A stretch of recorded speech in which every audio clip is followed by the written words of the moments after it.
to Stories Podcast. I'm your host, Amanda Weldin. Today's story is called Acorn, Milk, and the Blue Goblins, an adaptation of a folktale from the British Isles written for you by Daniel Hinds. This is part 2 of the story, so make sure you listen to part 1 from last week so you're all caught up. Thanks! Enjoy the episode! Acorn, Milk, and the Blue Goblins, Part 2. Peter! Sasha cried when they found their parents' empty bed.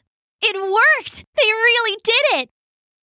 Peter felt a little uneasy, but only until Sasha pulled out the cookies Mom had baked a couple days before. Want some breakfast? She asked, waggling a cookie in the air, and Peter smiled. All that day they ate junk food, ran around the house, and just generally made a mess. No one told them to quiet down, no one told them what to do, and no one made them do the dishes.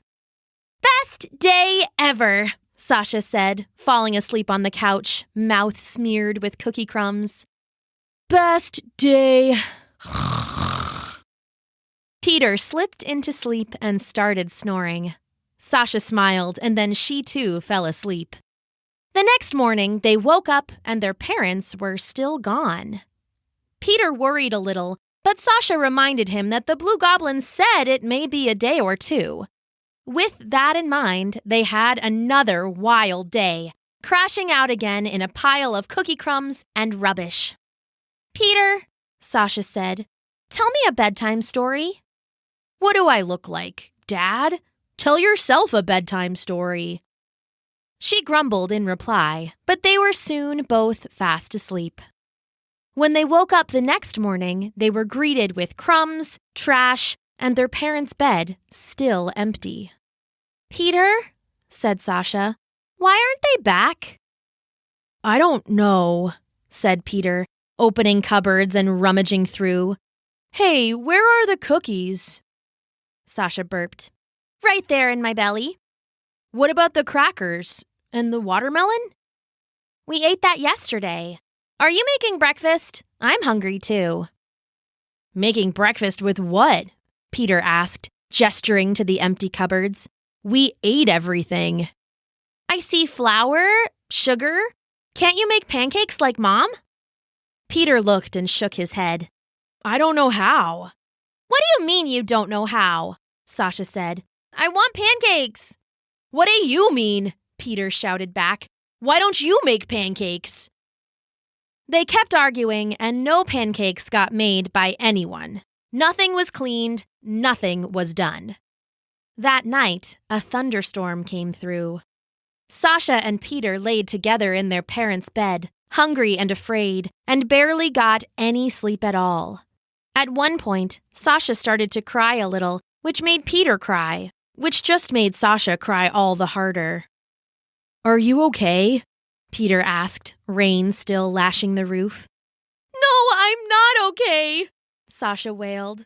I want my mom and dad. So did Peter, of course, but he tried to cheer her up anyway. Look on the bright side.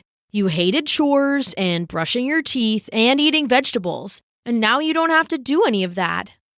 No chores, no brushing or veggies, Sasha said. No pancakes or bedtime stories or lullabies either. This was a bad trade. I want Mom and Dad back. Me too, Peter said. For now, let's just try to go to sleep. If they aren't home in the morning, we'll go find them. Sasha sniffled, but her tears seemed to slow. She looked at Peter, eyes wide and wet and blue as forest pools. Do you promise? I promise, Peter said, pulling her into a hug. Now let's get some sleep. It was quiet for a minute, and then Sasha spoke without opening her eyes or moving her head. Peter? Yeah? Could you please tell me a bedtime story? Peter started to argue, but one look at Sasha's teary face convinced him, and he started to sing.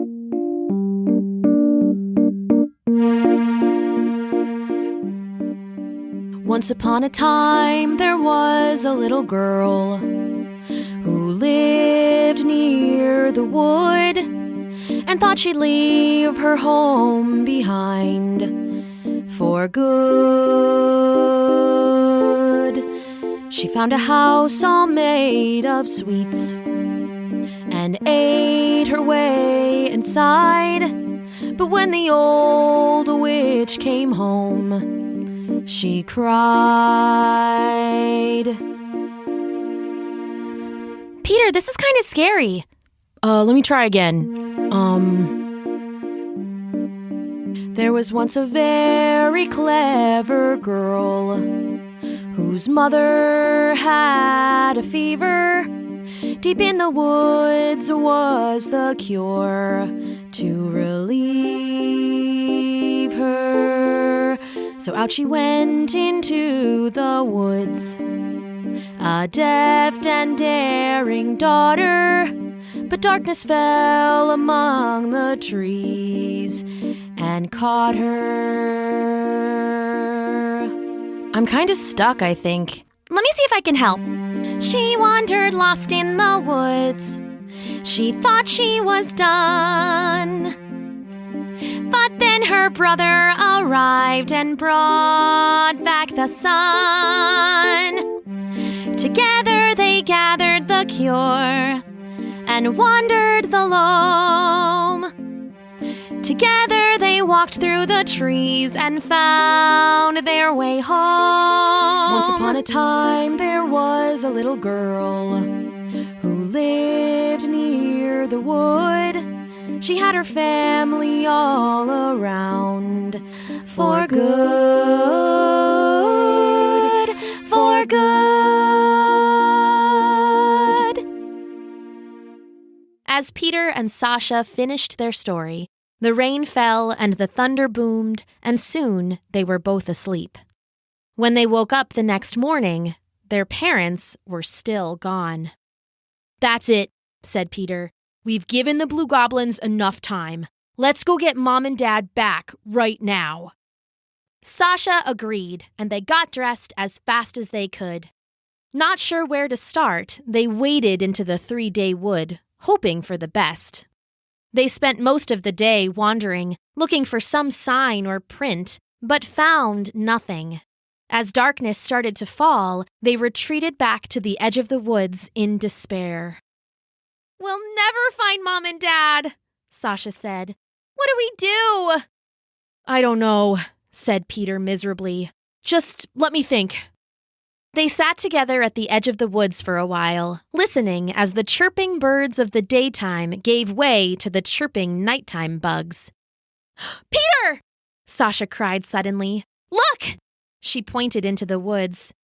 Peter peered for a minute and then saw what she meant. There, on a tree by the edge of the woods, was a small handprint, and it was glowing blue. "The blue hands!" Peter cried. "If they let us out, they can lead us back in," Sasha said. They cheered and then started into the woods, the glowing handprints easy to spot now that it was dark. Thankfully, the moon was full enough to light their way, though there was still plenty of stumbling over the busy forest floor. Finally, Peter saw a glow ahead. He whispered for Sasha to follow him, slow and quiet, and they crept through the trees. As they snuck up closer, they saw that the glow was from the flickering, ruddy light of a campfire. A heavy, rusted kettle sat on the flames, and more than a dozen blue goblins sat around it in a circle. They were yelling, laughing, wrestling, and biting each other, making such a commotion that it was a few minutes before the kids spotted their parents. But then they did. Father was off to one side.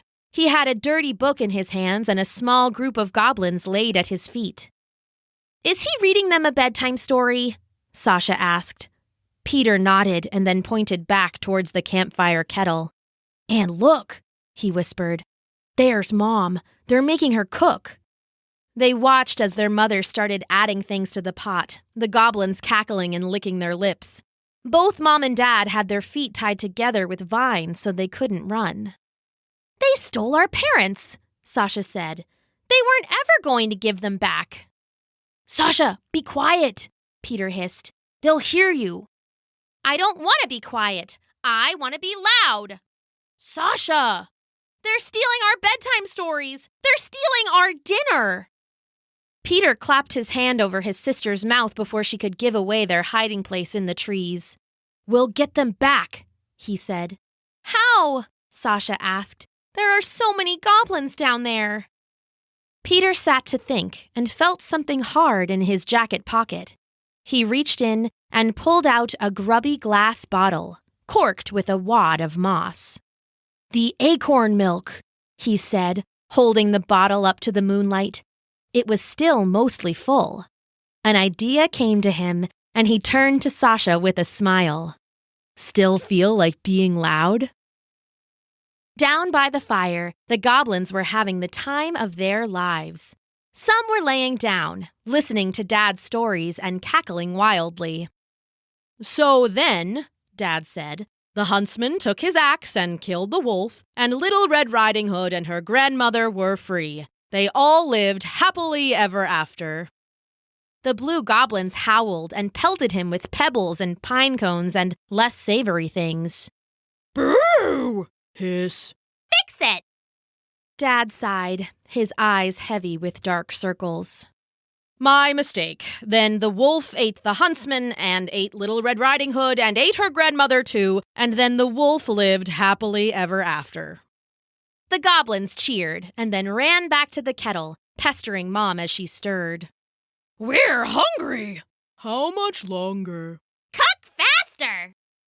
Mom stirred slowly and tasted a spoonful of soup, telling them it would be another minute still. The goblins shrieked and ran back to Dad, demanding another story while they waited. "Hey, blue goblins, give us our parents back!" The goblins turned to look. They saw little Sasha striding from the woods and then burst into another gale of hideous laughter. "Wants her parents? You asked for this." "There are Mom and Dad now!" Sasha marched right up to her dad, yelling all the way. "This is my dad, and these are my stories, and you aren't even doing them right. The wolf doesn't win. You can't have my stories, and you can't have my dinner, and you can't have my parents!" The goblins laughed again, letting Sasha get to her father, but then circling them both. "That's fine," said the goblin she recognized as Glimborb. "You can stay and help him read." "Look!" called another goblin. "Her nasty little brother!" It pointed, and they all turned to see Peter, fumbling with the vines tying his mother's feet together. "Trying to steal our mom!" it cried, and they all ran over, pulling Peter away and throwing him onto the ground by Sasha and Dad. They pulled Mom over too, and then tied Peter and Sasha's ankles together. "You're all too much trouble," shouted Glimborb. "Tricksy and nasty." "Troublemakers!" "You sit there while we figure out what to do with you!" The goblins huddled together, and Mom leaned into the kids. "What are you two doing?" she whispered. "You shouldn't be in the woods at night." "Mom, I missed you," Sasha said, ignoring Mom's question and hugging her tightly. "They told us that the best thing for families was spending time apart, but they were wrong." Peter joined the hug, and Dad embraced them all in his long arms. "We missed you too," Dad said, "but you shouldn't have come. Now we're all stuck." "We had a plan," said Sasha. "Seems like it's not going so well," Dad said gently. "No, I'll explain," said Peter. But before he could continue, the blue goblins came back, shrieking and cackling and tumbling. "We've decided that you all belong to us now," Glimborb said. "You'll tell us stories and cook us dinners, and the kids will wash our ears and clean our toenails."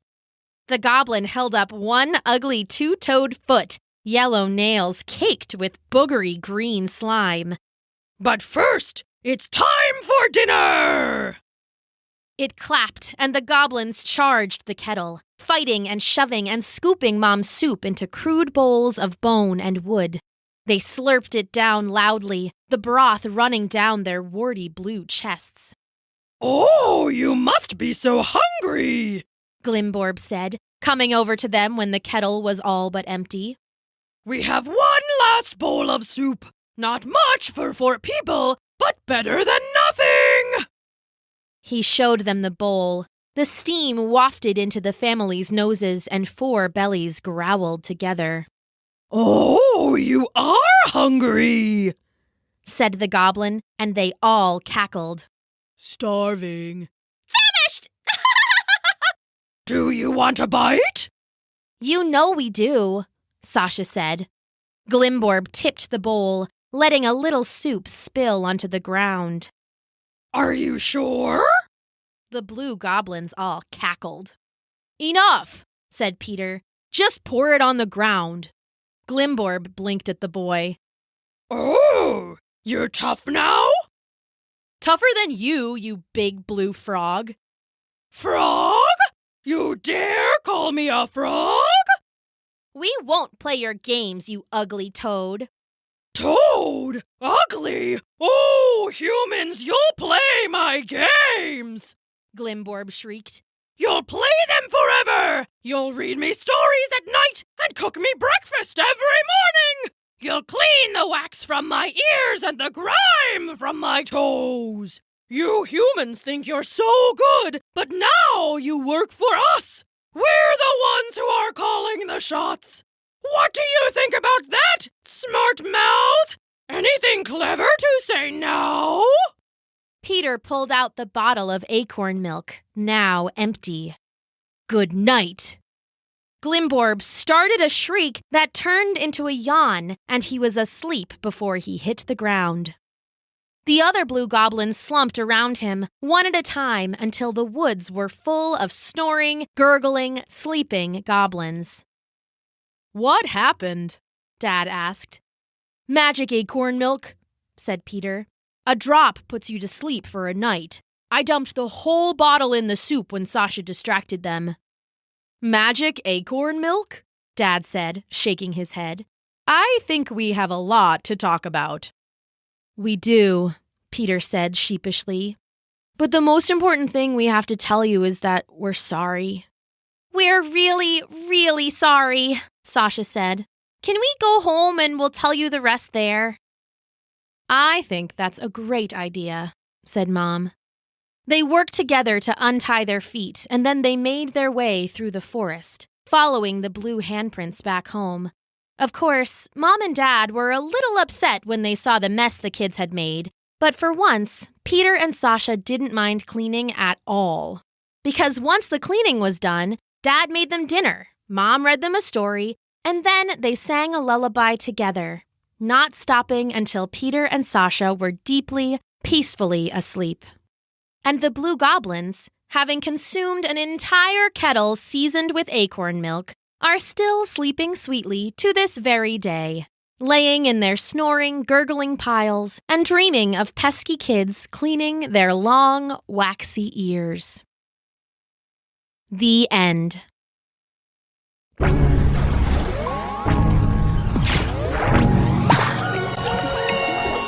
Thanks for listening!